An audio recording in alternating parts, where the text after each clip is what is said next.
జీవం, నూతన జీవం, యేసులో నూతన జీవం, నూతన జీవం, నూతన జీవం, యేసులో నూతన జీవం, యేసులో నూతన జీవం, యేసులో నూతన జీవం, యేసులో నూతన జీవం, యేసులో నూతన జీవం,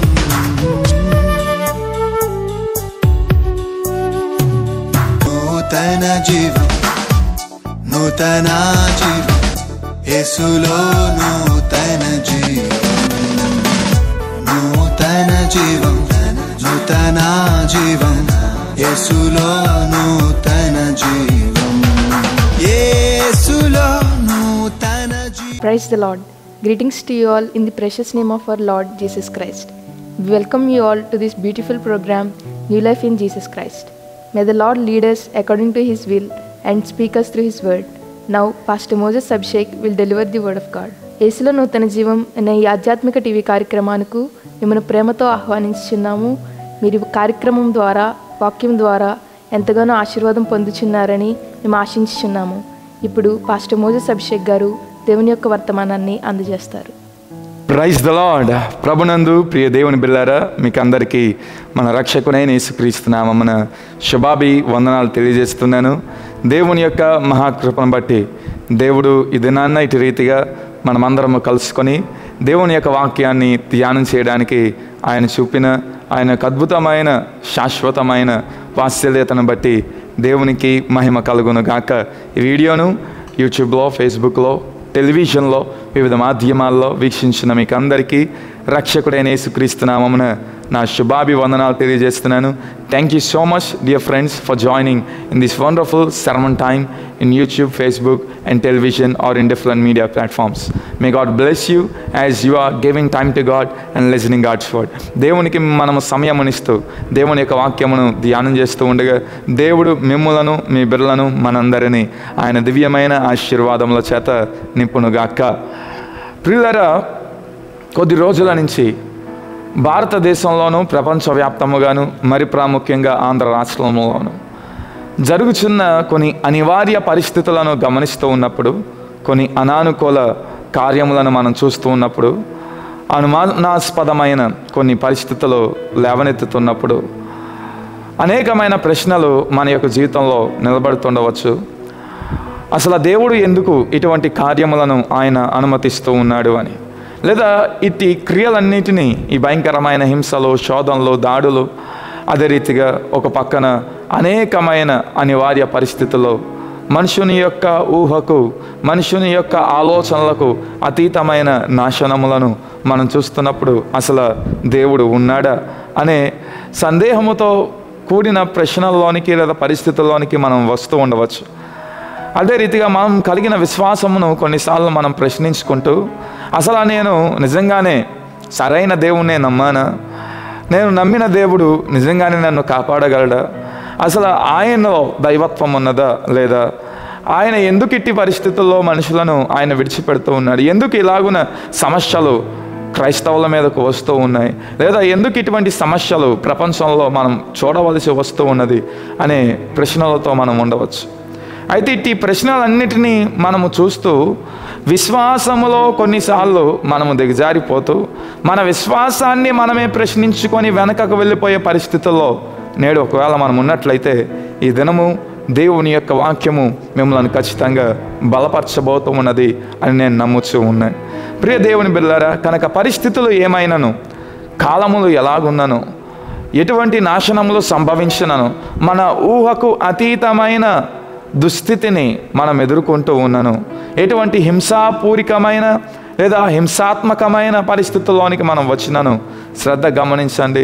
యేసుని నమ్మిన మనమందరం చేయవలసిన ఒక ప్రాముఖ్యమైన పని ఉన్నది. అదే నేడు దేవుని యొక్క వాక్యంలో నుంచి మనం ధ్యానం చేద్దాం. పరిశుద్ధ బైబిల్ గ్రంథంలో అపోస్తలుడైన పౌలు గారు కొలసీ సంఘానికి రాస్తున్న కొలసీ పత్రిక 2వ అధ్యాయం 6-7 వచనాలను మనం చదువుకుందాం. Letter to కొలోసియన్స్ chapter 2 verse 6 and 7. అక్కడ రచించబడిన మాటలు మనం చదివినట్లయితే, కావున మీరు ప్రభువైన క్రీస్తు యేసును అంగీకరించిన విధముగా ఆయన యందు వేరు పారిన వారై ఇంటి వలె కట్టబడుచు, మీరు నేర్చుకున్న ప్రకారముగా విశ్వాసమందు స్థిరపరచబడుచు, కృతజ్ఞతాస్తుతులు చెల్లించుట యందు విస్తరించుచు ఆయన యందుండి నడుచుకొనుడి. Praise the lord.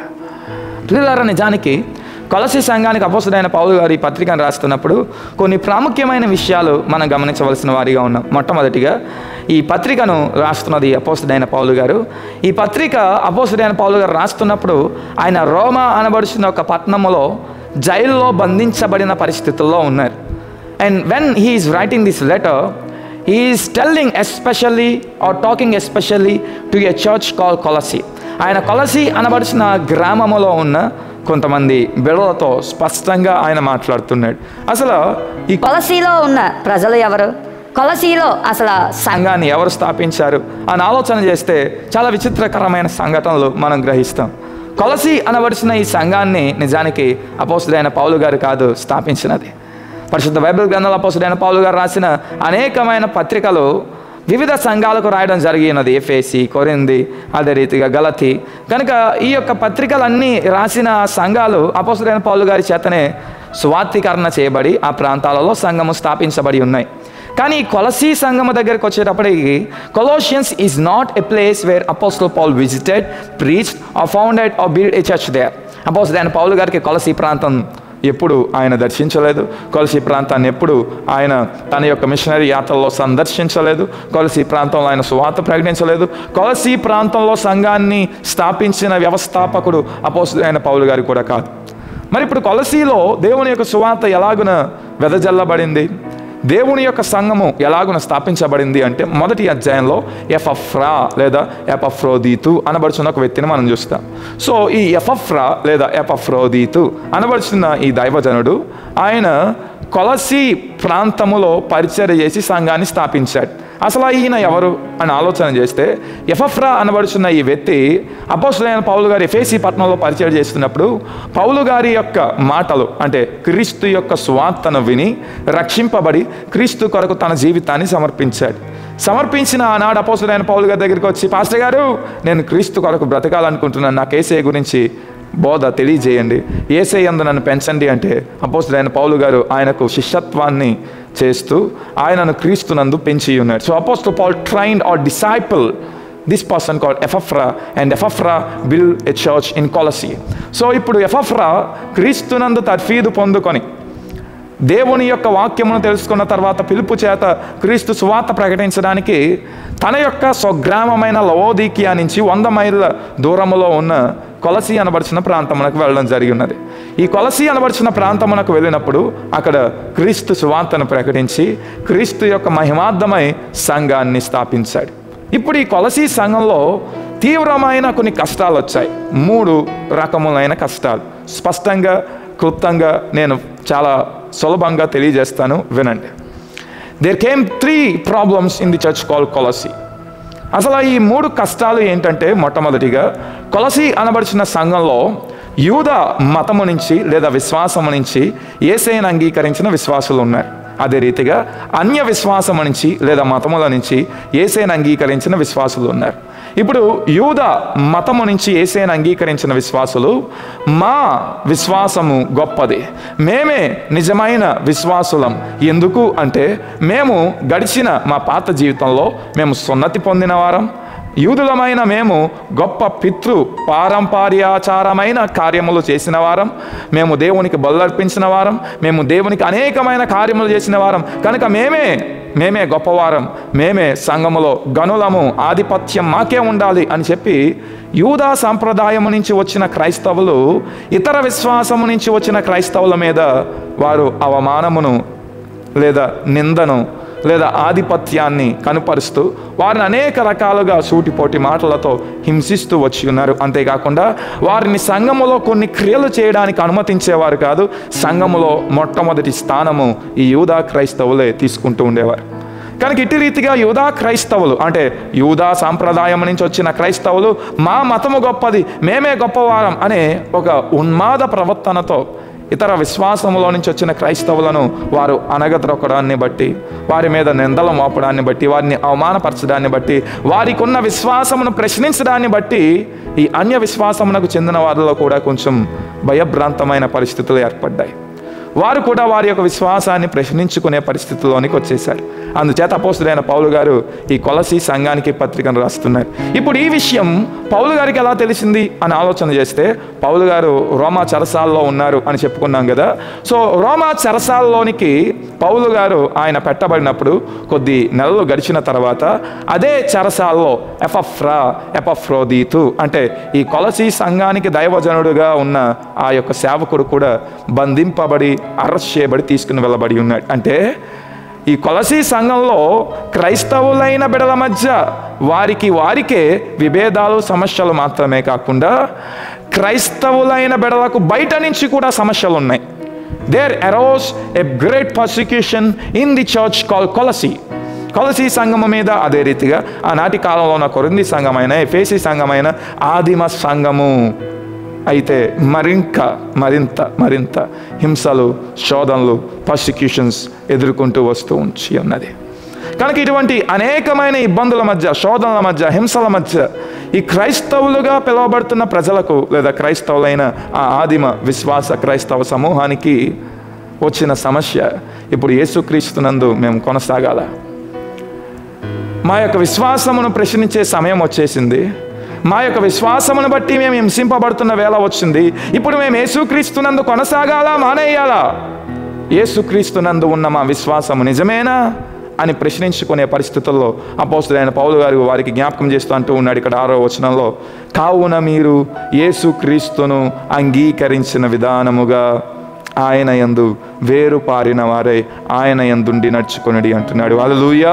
కనుక ప్రియమైన దేవుని బిడ్డలారా, యేసయ్యను అంగీకరించడం ప్రతి మనిషి తన యొక్క జీవితంలో చేయవలసిన గొప్ప ప్రక్రియ. Every human must do or accept Jesus as the saviour or lord. అయితే యేసయ్యను అంగీకరించిన నీవు నేను యేసయ్యను అంగీకరిస్తే సరిపోతుందా మన యొక్క జీవితానికి?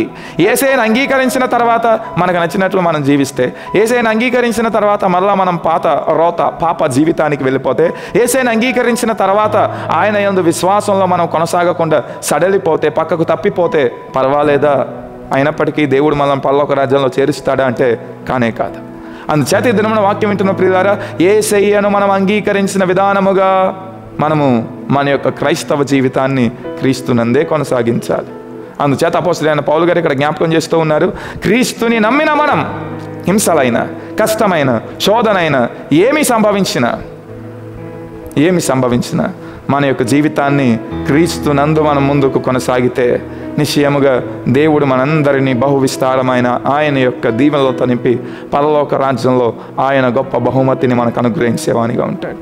కనుక అపోస్తలుడైన పౌలు గారు ఇటువంటి సందేహములతో ఉన్న ప్రజలకు, మేము విశ్వాసములో ఉన్నాం, యేసయ్యను అంగీకరించాం, మేము యేసయ్యను రక్షకునిగా స్వీకరించాం, అయినప్పటికీ ఇంకా ఈ సమస్యలేంటి, అయినప్పటికీ మాకు ఈ యొక్క విభేదాలేంటి, అయినప్పటికీ హింసలేంటి, అయినప్పటికీ మమ్మల్ని చంపడానికి ప్రజలు ప్రయత్నించడం ఏంటి, మమ్మల్ని చంపడం ఏంటి అనే ఆలోచనతో ప్రజలు ఏం చెయ్యాలి అనే తలంపుతో సందేహపడుతూ ఉండగా పౌలు గారు చెప్తూ ఉన్నారు, యేసయ్యను అంగీకరించిన మీరు ఏ పరిస్థితుల్లోనైనా క్రీస్తునందు కొనసాగవలసిన వారిగా ఉన్నారు, ఆయన యందు వేరు పారిన వారిగా మనం ఉండాలి అని.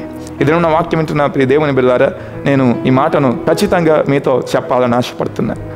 ఒకవేళ క్రైస్తవునిగా నీవు క్రైస్తవులైన నీతోటి సహోదరుల చేతనో సహోదరుల చేతనో నీవు హింసింపబడుతున్నప్పటికీ, అవమానపరచబడుతున్నప్పటికీ, దూషింపబడుతున్నప్పటికీ, హేళన చేయబడుతున్నప్పటికీ ఏమాత్రము జంకవద్దు.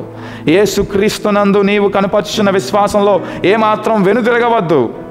యేసయ్యే మన జీవితానికి మూలమై ఉన్నాడు. అందుచేత అపోస్తలుడైన పౌలు గారు ఈ యొక్క సంఘానికి కొన్ని ప్రాముఖ్యమైన మాటలు తెలియజేస్తున్నాడు. అదే రీతిగా పత్రిక భాగాల్లో కూడా కొన్ని ప్రాముఖ్యమైన మాటలు తెలియజేస్తాడు.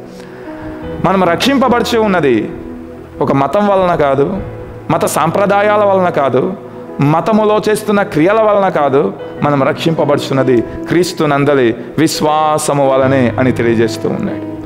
కనుక మనుషునికి రక్షణ కలిగించేది క్రియలు కాదు, సాంప్రదాయాలు కాదు, లేదా సాంప్రదాయపరమైన ఆ యొక్క పనులు కాదు. మనుషునికి రక్షణనిచ్చేది యేసు క్రీస్తునందలి విశ్వాసం. అందుచేత ఏమి జరిగినా ఏమి సంభవించినా మనము మన యొక్క విశ్వాసాన్ని క్రీస్తునందే మనం ఉంచేవారిగా ఉండాలి. శ్రమలు రావచ్చు, శోధనలు రావచ్చు, ఇబ్బందులు రావచ్చు, హింసలు రావచ్చు, మరణమే మన వాకిట నిలబడవచ్చు. అయితే ఆ పరిస్థితుల్లో కూడా గమనించండి, ఆ పరిస్థితుల్లో కూడా మనమందరము క్రీస్తు కొరకు జీవించే వారిగా ఉండాలి. నేను మన వాక్యం వింటున్న ప్రియులారా, అందుచేత మరొకసారి నేను మీకు అందరికీ జ్ఞాపకం చేస్తున్నాను. ప్రపంచంలో ఏమి జరిగినను, ప్రపంచంలో ఏమి సంభవించుచూ ఉన్నను, ఏ కష్టములు నీకు వచ్చినను, ఏ బలహీనత నీకు వచ్చినను, ఏ శోధన నీకు వచ్చినను, నిన్ను క్రీస్తునందలి విశ్వాసం నుంచి ఏదియు ఎడబాపకూడదు. మనలను క్రీస్తునందలి ఆ ప్రేమ నుంచి, కృప నుంచి, వాత్సల్యత నుంచి, క్రీస్తుతో ఉన్న ఆ మంచి సహవాసం నుంచి ఏదియు విడదీయకూడదు. అట్టి రీతిగా మనమందరము క్రీస్తుతో ఐక్యపరచబడవలసిన వారిగా ఉన్నాం. అందుచేత పౌలు గారు ఇక్కడ ఒక అద్భుతమైన పదమును ఉపయోగిస్తున్నారు. దాన్నే క్రీస్తునందు వేరు పారిన వారిగా ఉండాలి అని. శ్రద్ధగా గమనించండి ఈ మాటలను. కష్టములు వచ్చినను, శోధనలు వచ్చినను, హింసలు వచ్చినను, బలహీనతలు వచ్చినను, అనేకమైన ఊహకు అతీతమైన శ్రమల గుండా మనం వెళ్ళే పరిస్థితులు వచ్చినను క్రీస్తునందు మనం ఎందుకు కొనసాగాలి? మనం ప్రార్థించినవి జరగకపోవడం పక్కన పెడితే, మనము ఊహించినటువంటి శ్రమలు మన మీదకు వస్తూ, మనం ఊహించినటువంటి శోధనలు మన మీదకు వస్తూ, మనము ఎప్పుడు ఊహించినటువంటి దౌర్భాగ్యమైన స్థితులు, నాశనాలు మన ముందు నిలబడుతున్నప్పుడు, మరణము కూడా మనకు సంభవిస్తూ ఉన్నప్పుడు ఇంకా ఎందుకు యేసుక్రీస్తునందే కొనసాగాలి అంటే, యేసుక్రీస్తు ప్రభుల వారు చేసిన ఘనమైన కార్యాలు అట్టి రీతిగా మన యందు ఉన్నాయి. ఏంటి అవి అని ఆలోచన చేస్తే 3 విషయాలు ప్రాముఖ్యంగా నేను తెలియజేస్తాను. ఏమి జరిగినా యేసుక్రీస్తునందే నీవెందుకు వేరు పారాలి, యేసుక్రీస్తునందే నీవెందుకు కొనసాగాలి అంటే, కొలసీలకు రాసిన పత్రిక 1వ అధ్యాయం 14వ వచనంలో అపోస్తుడైన పౌలు గారు ఎలా అంటారు? ఆ కుమారుని యందు మనకు విమోచనము అనగా పాప క్షమాపణ కలుగుచున్నది. యేసుక్రీస్తునందే నీవెందుకు కొనసాగాలి, యేసుక్రీస్తునందు నీవెందుకు వేరు పారిన వానిగా ఉండాలి ఏ సమయంలోనన్నా అని నన్ను అడిగితే, లేదా బైబిల్ గ్రంథాన్ని మనం పరిశీలన చేస్తే, ప్రియులారా, మనకు లభిస్తున్న సమాధానం ఇది. యేసయ్యే ప్రపంచానికి విమోచకుడు గనక మనమందరము ఆయన యందు కొనసాగవలసిన వారిగా ఉన్నాం. As he is our redemption we must continue in Christ. లోకములో ఉన్న భయంకరమైన దుస్థితి నుంచి, లోకములో ఉన్న భయంకరమైన బంధకముల నుంచి, సాతాను యొక్క బంధకాల నుంచి, సాతాను యొక్క సంఖ్యల నుంచి, పాపం అనే కాడి నుంచి యేసుక్రీస్తు ప్రభుల వారు ఆయన ఈ భూలోకానికి వచ్చి ఆయన మనకందరికీ ఆయన మరణ పునరుద్ధానముల వలన విమోచనను కలగజేసి ఉన్నాడు. And in him only we have redemption. అంతేకాక ఆయన యందు మాత్రమే మనకు విమోచన ఉన్నది. వేరే ఎవ్వరు మనల్ని స్వతంత్రులుగా పాపము నుంచి చేయలేరు, మనల్ని స్వతంత్రులుగా సాతాను యొక్క బంధకముల నుంచి చేయలేరు, మనల్ని సాతాను యొక్క కట్లను విప్పి స్వేచ్ఛాపూరితమైన స్థానంలో నిలబెట్టలేరు. అందుచేత యేసుక్రీస్తునందే మనం కొనసాగవలసిన వారిగా ఉన్నాం. రెండవదిగా, యేసుక్రీస్తునందే ఏ సమయంలోనైనా నీవు ఎందుకు కొనసాగాలి అంటే, యేసుక్రీస్తునందు మాత్రమే మనకు పాప క్షమాపణ ఉన్నది. There is only forgiveness in Jesus Christ. There is forgiveness in only Jesus Christ. యేసుక్రీస్తునందు మాత్రమే క్షమాపణ ఉన్నది. ఇది మన మనుషులు జీవించిన పాప జీవితము నుంచి, మనమందరము జీవించిన పాప జీవితము నుంచి రక్షింపబడి, మనము క్షమించబడి ఈ మన పరిశుద్ధులుగా యేసయ్యను సేవిస్తున్నామంటే, ఈ మన పరిశుద్ధులుగా యేసుక్రీస్తు ప్రభుల వారి యొక్క పిల్లలుగా మనం మార్చబడ్డామంటే, అది కేవలము యేసయ్య చేసిన గొప్ప కార్యమే కదా. యేసుక్రీస్తు పరలోక రాజ్యాన్ని విడిచిపెట్టి భూలోకానికి వచ్చి ఆయన పరిశుద్ధునిగా జీవించి, పరిశుద్ధమైన ఆయన యొక్క రక్తాన్ని శిలువ మ్రాను మీద ఆయన మన కొరకు క్రయధనముగా తన ప్రాణమును సైతం ఆయన అర్పించి, మరణమును జయించిన పునరుద్ధానుడై తిరిగి లేచిన ఆ మహాకార్యమును చేత మనకు పాప శిక్ష నుంచి ప్రాయశ్చిత్తము కలిగి పాపముల యొక్క క్షమాపణ మనం పొందుకుంటున్నాం. కనుక పాపము యొక్క క్షమాపణ యేసయ్య మనకు అనుగ్రహిస్తున్నాడు కనుక మనం ఆయన యందే ఏ పరిస్థితుల్లోనైనా కొనసాగాలి. వేరే ఎవరు నీ పాపములను క్షమించే అధికారము కలిగిన వారు లేరు. వేరే ఎవరు మన యొక్క పాపములకు ప్రాయశ్చిత్తమును కూడా చెల్లించలేదు కనుక యేసుక్రీస్తునందు మాత్రమే మనం ఏ పరిస్థితుల్లోనైనా నిలబడవలసిన వారిగా ఉన్నాం. అండ్ నెక్స్ట్ మూడవదిగా యేసుక్రీస్తునందే మనం ఎందుకు కొనసాగాలి అంటే ఈ కొలసీలకు రాసిన పత్రిక మొదటి అధ్యాయం 27వ వచనంలో in Colossians chapter 1 verse 27 we read Jesus Christ is hope for all of us. యేసుక్రీస్తునందు మనకు నిరీక్షణ ఉన్నది, లేదా ఆయనే మన నిరీక్షణ అని మనం చదువుతున్నాం. He is our hope. ఆయనే మన నిరీక్షణ, ఆయనే మన నిరీక్షణ కనుక మనం ఆయన ఎందుకు కొనసాగవలసిన వారిగా ఉన్నాం. ప్రియులారా, ఈ దినమున ఒక ప్రశ్న నేను మిమ్మల్ని అడుగుతాను. రేపు ఏం జరిగినా పర్వాలేదండి నాకు అని చెప్పగలిగేవారు ఎవరైనా మీలో ఉన్నారా? రేపు ఏం జరిగినా నాకు పర్వాలేదండి, చచ్చిపోయినా పర్వాలేదు, ఏం సంభవించినా పర్వాలేదు, ఏ కష్టం వచ్చినా పర్వాలేదు, ఏమైనా పర్వాలేదు అని చెప్పగలిగే స్థానంలో ప్రపంచంలో ఎవరైనా ఉంటారా అంటే ఎవరు ఉండరు. కానీ ఉన్న ఒకే ఒక్క సమూహము క్రైస్తవ సమూహం. క్రైస్తవ సమూహం. నీవు నిజమైన క్రైస్తవుడవైతే రేపు ఏం జరిగినా పర్వాలేదు, నాకు ఒక నిశ్చయత ఉన్నది అని మనం చెప్పగలం. రేపు ఏమి సంభవించినా పర్వాలేదు, దేవుడు నాకు ఒక నిరీక్షణ ఇచ్చాడు, ఆయన నన్ను పరలోక రాజ్యానికి చేర్చుకుంటాడు అని మనం చెప్పగలం. ఇంత గొప్ప నిరీక్షణ మనకు యేసుక్రీస్తునందు ఉన్నది కనుక మనం ఆయన యందే కొనసాగాలి. ఆయన యందు కొనసాగాలి. ఎవరికీ లేనటువంటి నిశ్చయత, ఎవరికీ లేనటువంటి నిరీక్షణ యేసుక్రీస్తునందు మనకున్నది. ఏమి జరిగినా, ఏమి సంభవించినా మనకు దేవుడు బలమైన ఘనమైన స్థానాన్ని ఆయన సిద్ధపరిచి ఉన్నాడు. అందుచేత క్రీస్తునందే మనం కొనసాగవలసిన వారిగా ఉన్నాం. ఇప్పుడు క్రీస్తునందు ఏ పరిస్థితుల్లోనైనా ఎందుకు వేరు పారిన కొనసాగవలసిన వారిగా మనం ఉండాలో మీకు అర్థమైంది కదా. అయితే ఇప్పుడు వేరు పారడం అంటే ఏంటో చెప్తాను వినండి. What does it mean by being rooted? Rooted, వేరు పారడం అన్న పదానికి గ్రీక్ భాషలో రిజో అన్న పదాన్ని ఉపయోగించారు. సో ఆ పదమునకు వస్తున్న అర్థము ఏంటంటే 3 విభాగాలు ఉన్నాయి. First one is depth. మొదటిది లోతైన అనుభవాన్ని కలిగి ఉండడం. ఒక వృక్షము అది వేరుపారినదిగా ఉన్నది అని మనం ఎప్పుడు చెప్పగలుగుతాం? దాని యొక్క వేర్లు భూమి యొక్క లోపలికి లేదా భూగర్భములోనికి చొచ్చుకొని పోతున్నప్పుడు. అదే రీతిగా ఒక క్రైస్తవుడు క్రీస్తునందు వేరుపారిన వానిగా ఉంటాడు లేదా ఉన్నాడు అని మనం ఎప్పుడు చెప్పగలుగుతామంటే వారు క్రీస్తుతో లోతైన సహవాసములో ఉన్నప్పుడు. ఇప్పుడు ఏమి జరిగినా, ఏమి సంభవించినా, యేసుని అంగీకరించిన నీవు క్రీస్తునందు వేరుపారిన వారిగా ఉండాలి అంటే దాని అర్థం కష్టం వచ్చినా, శోధన వచ్చినా, లేదా సమస్య వచ్చినా, మరణమే మన వాకిట నిలబడిన మనము మాత్రం క్రీస్తుతో ఒక అన్యోన్యమైన లోతైన సహవాసమును కలిగి జీవించే వారిగా ఉండాలి. What ever happens, we must have that deeper intimacy of fellowship with Jesus. Then we will be a fruitful, blessed and never drying tree. అప్పుడు మనము వాడిపోక, అలసిపోక, సొలసిపోక ఫలములను ఇచ్చే వృక్షంగా ఉంటాం, లేదా క్రీస్తు యొక్క శిష్యులుగా ఉంటాం. రెండవదిగా వేరుపారడం అంటే ఏంటంటే స్థిరత కలిగిన వారిగా ఉంటాం. Secondly, being rooted means stability. ఒక వృక్షము వేరుపారినదిగా ఉన్నది అని మనం ఎప్పుడు చెప్తాం?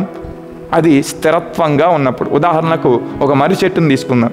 ఆ మర్రి చెట్టు యొక్క వేర్లు భూమి యొక్క లోపలికి వెళ్ళిపోతాయి, చాలా లోపలికి వెళ్ళిపోతాయి. అందుచేత దాన్ని ఎవడు కదపలేడు, చాలా స్థిరంగా ఉంటుంది.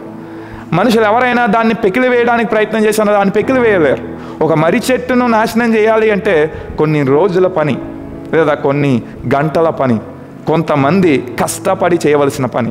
అది కూడా మిషనరీస్తో దాన్ని నరికితేనే కానీ దాన్ని మనము వేరు చేయలేం. వేరు చేసినప్పటికీ ఇంకా ఆ మర్రి చెట్టు యొక్క వేర్లు భూమి యొక్క లోపలే ఉండిపోతాయి. మర్రి చెట్టు యొక్క వేర్లను మనం భూమి యొక్క లోపల నుంచి తీసివేయలేం. అదే రీతిగా ఇప్పుడు యేసుక్రీస్తునందు విశ్వాసం ఉంచిన నీవు నేను యేసుక్రీస్తునందు వేరు పారాలి అంటున్నాడు. అంటే మనను ఎవరు క్రీస్తునొద్ద నుంచి దూరం చేయడానికి ప్రయత్నించినా, అది కష్టమైన, హింసైన, బాధ అయినా, నీ యొక్క మిత్రులైనా, నీ యొక్క స్నేహితులైనా, నీ కుటుంబస్తులైనా, చివరికి మరణమైన, నీవు మాత్రం క్రీస్తునొద్ద నుంచి వేరుపరచలేనటువంటి దృఢమైన, స్థిరమైన విశ్వాసమును కలిగిన వానిగా ఉండాలి. ఒకవేళ నిన్నెవరైనా నీ యొక్క ప్రాణాన్ని తీసివేసిన నీవు మాత్రం క్రీస్తునందు కొనసాగవలసిన విశ్వాసమును కలిగిన వానిగా ఉండాలి. మర్రి చెట్టుని నరికివేసిన దాని యొక్క వేర్లు ఎలాగైతే భూమిలోనే ఉంటాయో, నిన్ను ఎవరైనా హింసించిన, చివరికి ఒకవేళ నీ ప్రాణాన్ని తీసినా కూడా నీ విశ్వాసం మాత్రం నీ తుది శ్వాసలో కూడా క్రీస్తునందే ఉండాలి. అదే రీతిగా నీ కుటుంబీకుల యొక్క విశ్వాసము కూడా అటువంటి భయంకరమైన పరిస్థితుల్లో కూడా క్రీస్తునందే ఉండాలి. ఎందుకు అంటే ఇందాక మనం చూసాం, యేసయ్య ఎంత గొప్పవాడు. ఆయన మనకు విమోచననిచ్చాడు, ఆయన మనకు పాప క్షమాపణనిచ్చాడు, ఆయన మనకు ఒక నిశ్చయతనిచ్చాడు. యేసయ్య లేని వారు మరణిస్తే సందేహం, యేసయ్య లేని వారు మరణిస్తే అది వారికి ఒక శాపం, యేసయ్య లేని వారు మరణిస్తే వారే ఒక కీడుగా భావిస్తారు. కానీ క్రీస్తునందు మృతి చెందిన మనం అటు రీతిగా భావించాం. క్రీస్తునందు మృతి చెందడం ధన్యము అని బైబిల్ గ్రంథం తెలియజేస్తున్నది. కనుక క్రీస్తునందు వేరుపారిన అనుభవంలో నీవు ఉంటే నీవు ధన్యుడవు. ఏమి జరిగినా నీవు క్రీస్తు ఇచ్చు గొప్ప ప్రతిఫలాన్ని పొందుకుంటావు. మూడవదిగా వేరుపారడం అంటే ఏంటంటే, when you are rooted you will receive the abundance of nourishment. నీవు వేరుపారిన వానిగా ఉంటే నీవు సమృద్ధైన ఆశీర్వాదాలను పొందుకుంటావు. ఎలాగున ఒక వృక్షము వేరుపారిన అనుభవంలోనికి ఉంటే, ఉదాహరణకు ఒక ఒలీవ చెట్టునో లేదా ఒక దేవదారు వృక్షాన్నో తీసుకుందాం. Let's take a cedar tree or olive tree as an example. ఈ సీదారు వృక్షం అంటే దేవదారు వృక్షము లెబనోన్ అనబడుచున్న దేశంలో అది లభిస్తుంది. ఆ లెబనోన్ దేశంలో ఉన్న దేవదారు వృక్షాలు కొండ ప్రాంతంలో పెరుగుతాయి. కొండ ప్రాంతాలు అనేకమైన గాలి తుఫాన్లు వచ్చిన, కష్టంలో వచ్చిన, అసలు నీళ్ళు వేయడానికి అక్కడ ఎవడూ లేకపోయినా ఆ వృక్షం మాత్రం ఎదుగుతూనే ఉంటుంది. ఎన్ని సంవత్సరాల వరకు ఎదుగుతూ ఉంటుంది, ఎన్ని సంవత్సరాల వరకు జీవిస్తుందంటే, ఒక దేవదారు వృక్షం యొక్క జీవిత కాలము 2000 నుంచి 2500 సంవత్సరములు. The same is with olive tree to. Olive వృక్షము కూడా అదే రీతిగా 2000 నుంచి 2500 సంవత్సరాల వరకు అది సజీవంగా ఉంటుంది. దాన్ని ఎవ్వరూ పెకిలివేయలేరు, దాన్ని ఎవరూ నాశనం చేయలేరు. దాని యొక్క వేళ్ళు భూమి యొక్క లోపలికి వెళ్ళిపోయి ఉంటాయి గనక ఏ పరిస్థితులైనా ఛేదించి అది నిలబడగలుగుతుంది. అందుచేతనే దేవుని యొక్క భక్తులు కీర్తన గ్రంథంలో ఎలాగున మొదటి కీర్తనలు రచించి ఉన్నారు. యెహోవా ధర్మశాస్త్రమునందు ఆనందించుచు దాని దివారాత్రములో ధ్యానించువాడు ధన్యుడు. అతడు నీతి కాలువల యొద్ద నాటబడిన వాడై ఆకువాడక తన కాలమునందు ఫలమిచ్చు చెట్టు వలె ఉండును అని. నీవు ఏ పరిస్థితుల్లోనైనా క్రీస్తునందు వేరుపారిన వానిగా ఉంటే, కష్టమా, హింస, బాధ, శ్రమ, శోధన, వేదన, మరణమైన నీవు క్రీస్తునందే నిలబడితే నిన్ను దేవుడు ఆయన చిరకాలము, శాశ్వత కాలము ఆయనతో పాటు నివాసము చేసే ఆ పరలోక రాజ్యంలో ఆయన చేర్చుకుంటాడు. వాడిపోక, అలసిపోక, సొలసిపోక ఫలమిచ్చు బలమైన వృక్షం వలె దేవుడిని నిలబెడతాడు. నీ కుటుంబాన్ని దేవుడు నిలబెడతాడు. కనుక ఈ దినమున ప్రియులారా, పరిస్థితులు అనానుకూలంగా మార్చబడుతున్నాయి. అనేకమైన హింసలు, ఆందోళనకరమైన పరిస్థితులు క్రైస్తవ ప్రపంచం ఎదుర్కొనవలసి వస్తూ ఉన్నది. ఈ విషయాన్ని పక్కన పెడితే, మనం కూడా వ్యక్తిగతంగా మనం ప్రార్థించిన ప్రార్థనాంశాలు నెరవేర్చబడలేనప్పుడు, మనం ప్రార్థించిన ప్రార్థనాంశములకు కార్యములు దేవుడు చేయకపోవడం పక్కన పెడితే, హింసలు, శోధనలు వస్తున్నప్పుడు ఎందుకు ఎలా జరుగుతున్నది అని ప్రశ్నిస్తూ ఒకవేళ విశ్వాసమును నీవు సందేహించి వెనకకు వెళ్ళిపోయే పరిస్థితుల్లో ఉంటే, దేవుడి దినమున నీతో మాట్లాడుతున్నాడు. ఏ పరిస్థితుల్లోనైనా, మరణమైనా, హింస అయినా, బాధ అయినా, శోధన అయినా, ఏదైనాను నీవు క్రీస్తునందే కొనసాగు. అందుచేత అపోస్తలుడైన పౌలు గారు ఎట్టి రీతిగా సెలవిస్తున్నారు, ఏది నన్ను క్రీస్తు ప్రేమ నుండి ఎడబాపగలదు. ఇదన్నా నీవు నేను చెప్పగలగాలి. కష్టం వచ్చినా, శ్రమ వచ్చినా, శోధన వచ్చినా, బలహీనత వచ్చినా, నేను అనుకున్నవి జరగకపోయినా, నేను ఊహించినటువంటి శోధన నాకు వచ్చినా, లేదా ఒకవేళ మరణమే నా వాకిట నిలబడిన, నన్ను ఏదియు క్రీస్తునొద్ద నుంచి దూరము చేయలేదు అన్న విశ్వాసమును మనం కనపరిస్తే, అనే బలమైన స్థానంలో మనం నిలబడితే, ప్రియులారా, యేసుక్రీస్తు ప్రభుల వారు వాడబారని మహిమ కిరీటాన్ని నీకు ధరింపచేసి నిన్ను ఆ శాశ్వతమైన ఆయన రాజ్యంలో చేర్చుకుంటాడు. మరి అటు రీతిగా మీరు విశ్వాసంలో స్థిరముగా ఉండాలి అని మీకు అందరికీ మనవి చేస్తూ ఉన్నాను. దేవుడు మిమ్మల్ని దీవించును గాక. ప్రార్థన చేద్దామా? ప్రార్థించుకుందాం.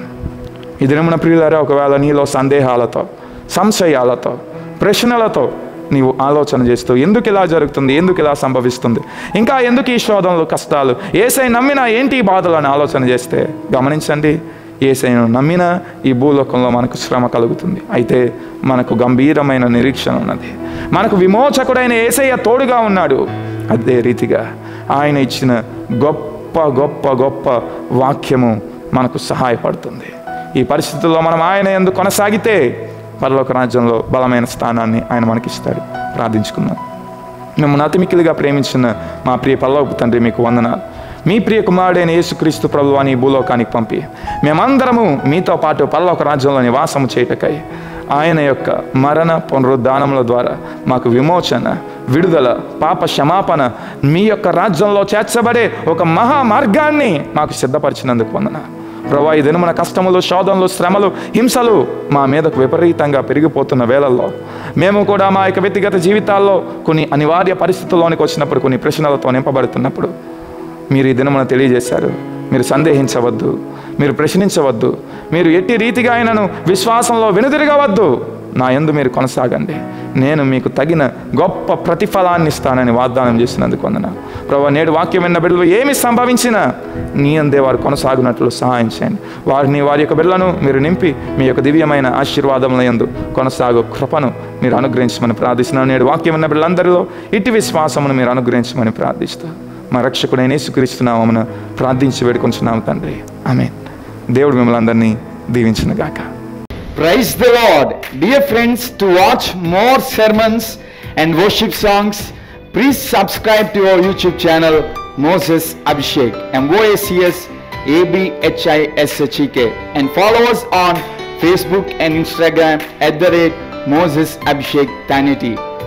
ప్రియులారా, మరిన్ని సందేశములు మీరు ఆలకించడానికి, మరిన్ని దేవుని యొక్క పాటలు వినడానికి మోసెస్ అభిషేక్ అనే యూట్యూబ్ ఛానల్ని సబ్స్క్రైబ్ చేసుకునండి. అలాగే ఫేస్బుక్లోను, ఇన్స్టాగ్రామ్లోను మోసెస్ అభిషేక్ తానేటి అనే మన యొక్క ఛానల్ని ఫాలో అవ్వండి. దేవుడు మిమ్మల్ని దీవించునుగాక. For your prayers and support our address pastor T Moses Abhishek, son of reverend T Blessing, Emmanuel church, Bhaskar Nagar, Samalkot, Andhra Pradesh, India 533-440. Our phone numbers 888-63-29940. May God bless you all.